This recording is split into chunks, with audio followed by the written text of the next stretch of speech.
Mas, aku baru saja ketipu 50 juta. Tapi di awal tahu ketipu itu rasanya panas dingin gitu. Nah, gimana tuh Mas kalau ada orang ketipu 50 juta, Mas Riko disuruh ngasih nasihat, gimana Mas caranya Mas? Nah, kan setiap adegan penipuan itu akan menimbulkan perasaan yang nggak enak kan? Iya, pasti. Pasti kan. Nah, karena nggak enak, kita berusaha melindungi diri. Oke. Nah, ya udah ya tinggal nggak usah melindungi diri, dibiarkan perasaannya itu teralami penuh. Pasti nggak akan ketipu lagi. Jodoh itu diusahakan apa sudah ditetapkan Mas? Hubungan putus nyambung dan nggak pernah dapat yang sesuai sampai sudah berumur, itu gimana Mas? Jodohmu Mas itu ada Riko. banyak. Tergantung nuansamu. Jodohmu ada banyak tergantung nuansamu. Kalau nuansamu kemarahan, ya jodohmu akan kemarahan. Kalau pendaman emosimu dominan sedih, jodohmu ya juga dominan sedih.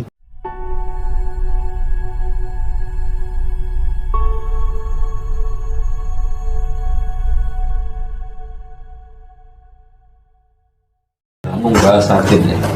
Sebenarnya kan ini sudah pernah dibahas Mas Riko di TikTok tentang anxiety, GERD sama asam lambung.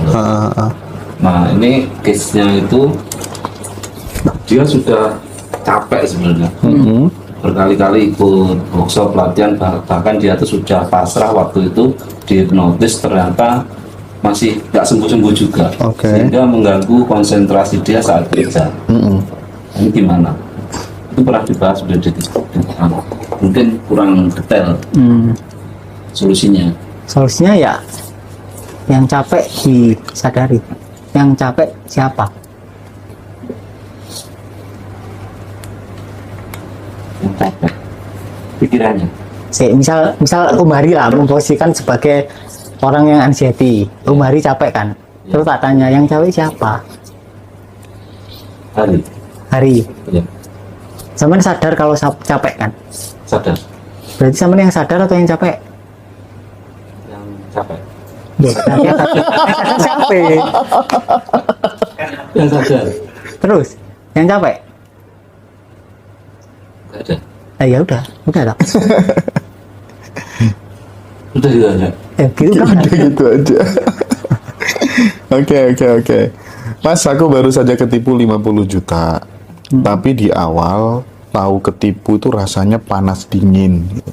Nah, gimana tuh Mas kalau ada orang ketipu 50 juta, Mas Riko disuruh ngasih nasihat, gimana Mas caranya Mas? Nah, kan setiap adegan penipuan itu akan menimbulkan perasaan yang nggak enak kan? Iya, pasti. Pasti kan. Nah, karena nggak enak, kita berusaha melindungi diri. Oke. Nah, ya udah ya tinggal nggak usah melindungi diri, dibiarkan perasaannya itu teralami penuh. Pasti nggak akan ketipu lagi. Tapi Setelah kalau kita dialami penuh. iya, Tapi kalau kita ada penolakan, melindungi diri, nggak Oke. mau perasaannya itu muncul total, ya ketipu lagi. Karena ya sesuai itu, emosi itu ingin tenggelam. Karena kita menghalangi, ya nggak tenggelam. oh gitu ya Mas ya. Karena kita kan ngira itu emosi itu jalannya satu kan. Misal dari sini, keluarnya dari sini, padahal nggak. Dari sini itu keluarnya dari sana. Kalau kita biarin dia keluar, tapi kalau kita halangi, kita pinginnya dia keluar lewat sana, ya nggak keluar. Dia kan ngelawan balik. Iya. Nah, ketika dia ngelawan balik, momentumnya tambah gede. Ketika energinya tambah gede, peristiwanya makin besar. Makanya dari 1 juta, dari 10 juta, 50 juta, lama-lama ya 1 miliar, baru nangis kali. Nah, inilah kenapa saya selalu merekomendasikan kelasnya Mas Riko ke teman-teman, ya. Apa tuh namanya, solusi-solusi kayak gini tuh selama saya muter tahun 2018 sampai saat ini tuh baru ketemu ya saat ini teman-teman. Dan itu sangat relate ya, dan banyak teman-teman yang sudah buktikan gitu ya. Nah, apakah teknik mirroring menjadi sarana latihan diri menjadi penyaksi tadi, Mas Riko? Sebetulnya ya, Ya gitu ya. asal letting in-nya benar, Asal letting in-nya benar. sama mirroring-nya benar. Tidak berusaha letting in ya. Nah, itu juga susah kan akhirnya. Iya, Nggak bisa dipikir. Iya, bener. Jangan-jangan letting in tapi permainan pikiran aja kan juga bisa jadi bisa kayak jadi gitu. gitu. Makanya pentingnya dibimbing gitu ya. Kalau habis diterima itu lenyap, terus pikiran kosong, terus apa yang harus dilakukan, Mas? Nah, yang bertanya apa yang harus dilakukan itu siapa?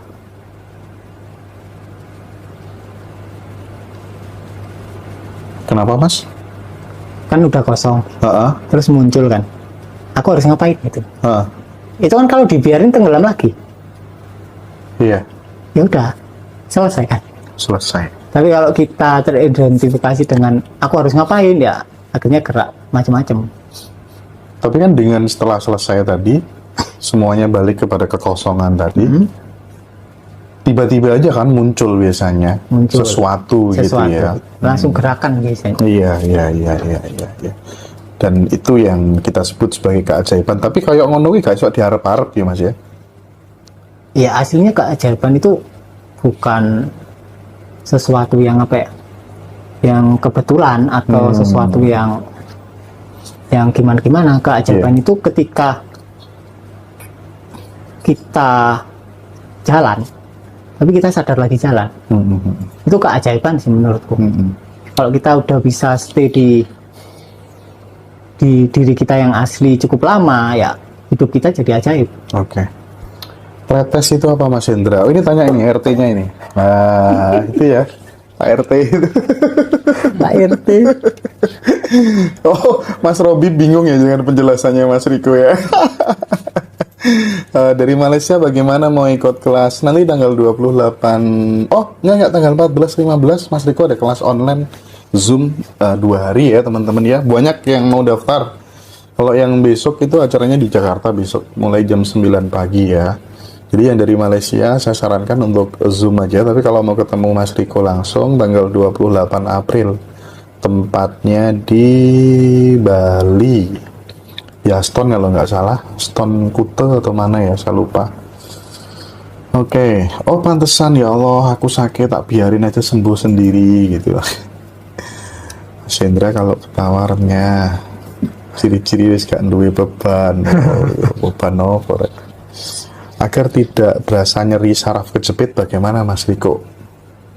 Nah, pertanyaan itu muncul dari mana? Kalau kita nanggepi pertanyaan itu ya jatuhnya ke pelarian, ya enggak? Kalau kita dari pertanyaan itu ya kita bisa jatuh dalam letting in. Makanya agak tricky. Oke. Susah-susah gampang. Dulu kalau sakit gigi saya biarin rasain, cermati bagian yang sakit, lalu tertidur sebentar dan sembuh gitu. Ya asik itu ya. Mantap. Mantap itu.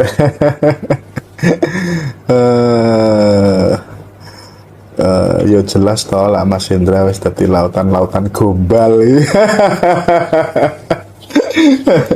Oke. Ibu Lina mau bantu saya bikin pertanyaan kah? Ibu Lina? Oke.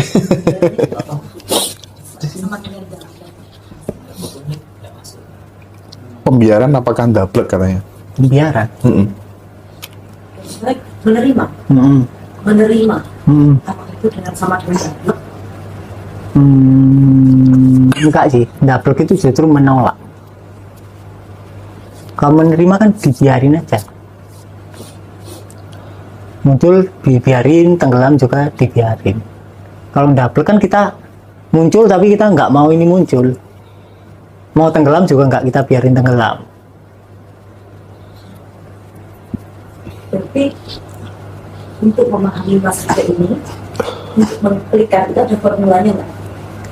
Kesadaran yang untuk masalah semua disadari dengan dibiarkan seperti lewat. Nggak ada formulanya, nggak ada. Ya semua sudah tercerahkan. Tapi yang tercerahkan bukan Hendra, bukan Riko, bukan Hari, bukan Joko. Nggak ada yang tercerahkan. Lautan sudah dari awal memang sudah lautan. Cuma lautan mengekspresikan dirinya sebagai ombak. Jadi masalah ketika ombak mengira dirinya terpisah satu sama lain, bahkan bukan lautan. Akhirnya kita mencari Tuhan di luar sana. Kemudian disembah-sembah. Oke. Kita lanjutkan Mas Lautan dan Ombak. Ada titipan pertanyaan. Oke, ntar ya. Wah, soalnya. Mas, ciri-ciri kita sudah mengalami nanti Bu Dina lagi. Mas, ciri-ciri kita sudah mengalami emosi penuh itu bagaimana? Apa nangis, panas dingin, atau seperti apa, Mas? Mbak Tika ini. Ciri-cirinya beda-beda. Artinya kita tidak ada apa ya, nggak ada struktur tetapnya. Oh, kamu kalau udah mengalami sedih kamu harus nangis, nggak ada. Ya udah dialami aja. Oke. Kalau kita ada pandangan misal ya, ada dogma kalau kamu kalau rilis ya kamu muntah-muntah. Nah itu berarti karena kebanyakan lihat film Rukia. Ya kan? Gimana SOP mirroring datang ya besok acara di workshopnya Mas Riko, atau kalau nggak gitu ikut kelas Zoom tanggal 14-15. Intinya mirroring itu mendamaikan emosi, begitukah Mas Riko? Nggak ada yang perlu didamaikan. Oh, nggak ada yang perlu didamaikan. Oke, benar. Letting in sama dengan stoikisme. Stoikisme kan?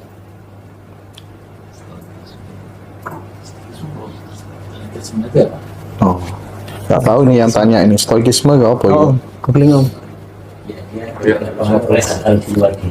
Tidak terpengaruh oleh hal-hal di luar dirinya.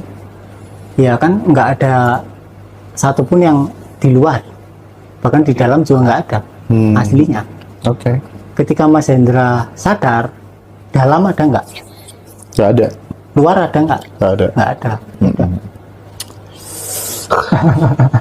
Aku mulai yang. Iya, stoikisme lebih ke pengendalian diri. Oke. Mulai rotok cerdas. Halo Mas Riko, Mas Hendra, aku suka banget ngeliatin kalian. Terima kasih. Hidupku jadi lebih positif, lebih banyak keberuntungan. Ya, syukurlah. Aku suka kalau Mas Rikonya banyak cerita tentang kejadian-kejadian sehari-hari dong Mas. Oh gitu ya. Apa itu Mas Joko? Kejadian sehari-hari itu Mas Joko. Joko ya. Yang tahu Om Joko. Aku Oh, lautan nggak tahu ombak gitu. Caranya Mas Riko ini simple, hidup slow mengalir, tapi memahami metode ilmunya menurut saya. Mas Lautan, cerita lagi dong ciri-ciri lautan itu apa aja di kehidupan sehari-hari gitu. Nah, apa tuh Mas, orang ketika kemudian dia sudah berada di state lautan, itu dalam kehidupan sehari-hari itu ciri-cirinya akan seperti apa Mas, yang tampak? Nah ini bahaya. Ketika kita menceritakan ciri-ciri lautan seperti apa, ombak bisa meniru. Ya kan? Misal lah, ciri-ciri lautan tuh kamu baik Iya terus sih, orang, terus kamu akan banyak memberi, banyak ngutangi orang, terus banyak membantu orang. Ya kita bisa meniru karakter tersebut. Terus kita mengira si Riko ini tercerahkan. Padahal Riko ya nggak ada. Si Riko nggak ada ya? Nggak ada. Ini bahaya. Ketika kita, kebanyakan orang terjebak di situ. Berusaha mengubah karakternya. Padahal karakter itu hanya suatu gerakan yang tidak benar-benar ada. Andai kata kemudian kita latihan gitu ya, namanya latihan kan, latihan letting in gitu. Misalnya kayak Hendra lagi santai-santai sama temannya gitu, Hendra lagi galau gitu misalnya. Itu bagus gak sih untuk? Bagus, tapi perlu mundur lagi. Oh, perlu mundur lagi. Mundur. Harusnya gimana? Mundurnya? Mundur menyadari suara yang bilang. Mundur menyadari suara yang bilang, meskipun suara itu dari dalam. Suara itu dari dalam. Oh, keren. Kan ada di dalamnya lagi kan. Keren. Itu. Intinya menyadari yang notice siapa. Oke. Oh iya. Cok. Iya. Makin asik Mas Riko ini. Yesus. Keren.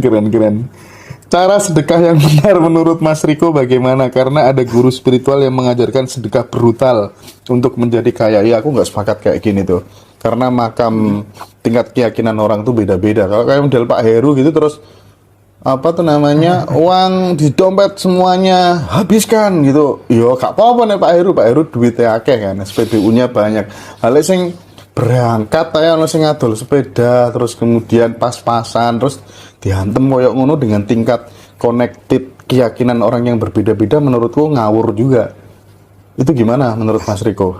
Gini, intinya itu bukan siapa yang ngajarin, tapi kenapa kok kita mau. Ya kan, kalau kita nggak mau nggak ada mereka. Nah, kenapa kok kita mau? Ya karena kita serakah. Dan dari jalur serakah ya bisa Thank dikontrol you. apa aja. Disuruh sedekah banyak ya kalian ikut. Intinya basisnya harus benar. Kenapa kok kalian sedekah? Nah, ini yang perlu ditanyakan. Kenapa kok kalian sedekah? Apakah karena aku merasa kurang, aku ingin kaya, akhirnya aku sedekah. Berarti kan motifnya keliru. Ada motif kan? Atau motifnya mungkin ya karena aku udah merasa kaya, udah cukup, aku mau bantu. Nah, itu kan beda. Motifnya kan beda. Jadi ada keserakaan, ada motif memang hanya berbagi. Nah, bahayanya ketika kita motifnya serakah, ya buyar. Akhirnya ya gampang dicocok hidungnya lah. Kayak diajak bajak sawah itu dia ikut akhirnya kalau orang serakah itu. Iya bener juga ya. Bukan salah yang ngajarin ya Mas ya. Ya bukan, salahnya kita sebenarnya. Iya sih. Iya, disuruh sedekah ekstrim gitu. Tapi kalau yang kayak tadi itu masih menurutku masih bisa ditolerir lah. Ada yang lebih parah sampai nggadekan sertifikat Mas. Sedekahnya harus ke gurunya gitu. Nah itu kok mau gitu kan? Kan Iya. bisa nolak kan kalau orang sadar kan. Tapi kan harus diuju-ujui dengan cerita. Oh, Ya, dengan begini. Salah sendiri tergoda. Kan? Iya sih. Betul. Padahal pengen sugih itu gampang loh. Kayak Pak Heru ngono bras, gak perhitungan sama duit, malah digodak duit gak karu-karuan loh. Orangnya ada di sini loh. Nah, cara mengatasi hubungan yang ditentang orang tua karena bibit bebet bobot padahal sudah kadung cinta. Apakah harus dipelet? Itu gimana tuh Mas? Yang dipelet siapanya? Orang tuanya gitu. Enggak gini. Ketika kita punya kasus, artinya kasus itu pasti memicu pendaman yang kita emosi yang kita pendam. Oke. Misal dari kasus masnya tadi, ibunya nggak setuju. Nah, rasanya gimana? Ketika ibunya nggak setuju, pasti rasanya entah sedih, entah kesal. Nah itu kita alami total. Oke. Lama-lama realitanya pasti berubah, ya kan? Karena realita butuh support. Kasih tips. Nah, supportnya Kasih lebihan. adalah pendaman emosi Kasih atau lebihan. kesedihan atau rasa jengkelnya. Ketika rasa jengkelnya udah diterima, udah dialami total, rasa sedihnya udah dialami total, ya mau nggak mau realitanya harus ganti, ya kan? Iya. Ya itu doang. Baik, menarik. Jodoh itu diusahakan apa sudah ditetapkan Mas? Hubungan putus nyambung dan nggak pernah dapat yang sesuai sampai sudah berumur, itu gimana Mas? Jodohmu Mas itu ada Eko. banyak, tergantung nuansamu. Jodohmu ada banyak tergantung nuansamu. Kalau nuansamu kemarahan, ya jodohmu akan kemarahan. Kalau pendaman emosimu dominan sedih, jodohmu ya juga dominan sedih. Oke. Kalau kamu pendamannya nggak ada, artinya sudah sadar, jodohmu pelan-pelan juga pasti sadar. Kalau kamu mencintai dirimu sendiri, jodohmu juga mencintai dirimu sendiri. Artinya jodohmu hanyalah cerminan dari nuansamu. Misal sekarang ada Andi sama Dina lah misalnya, Iya. ini suami istri. Si Andi ini sudah mulai merilis, sudah mulai membiarkan pendaman emosinya itu teralami total. Akhirnya dia, ternyata aku ini gitu. Nah, Dina bisa jadi skenarionya ada dua. Bisa jadi Dina ini ngikutin, realitanya berubah, dia ngikutin Andi, atau bisa jadi mereka cerai. Terus ganti yang sesuai nuansanya si Andi. Oke. Nggak tahu kita, skenario yang terjadi nggak tahu.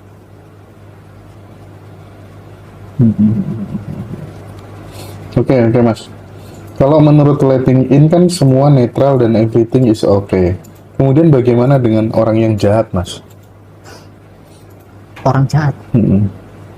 Kita ketika menghadapi orang yang jahat, itu orang yang tega gitu. Nah, apakah mereka tuh benar-benar jahat ataukah asumsi kita? Ya kan? Kenapa kita menganggap itu jahat? Kenapa kita menganggap si A jahat?